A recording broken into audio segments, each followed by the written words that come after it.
Good morning, YouTube. Okay, what happens if your recipe calls for cake flour and all you have is all-purpose? Not much, because I'm going to show you how to make a quick and easy substitution. All right, let's cook, y'all. We got a family to feed.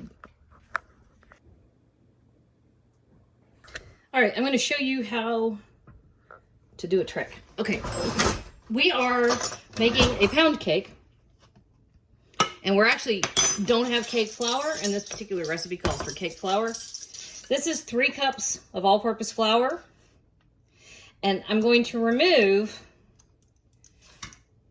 1 tablespoon per cup from this particular party. Okay, so now this is just 3 cups minus 3 tablespoons.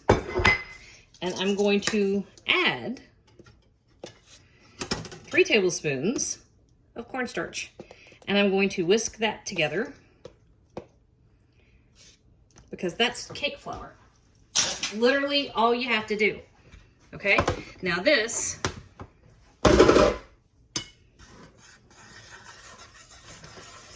gets whisked together. And we're going to substitute our all-purpose cornstarch mixture 1-for-1 for cake flour. Okay? So if you don't have cake flour, which I never do because it's ridiculously expensive for no reason, even though it comes in a pretty box. Boom. Cake flour. That took seconds.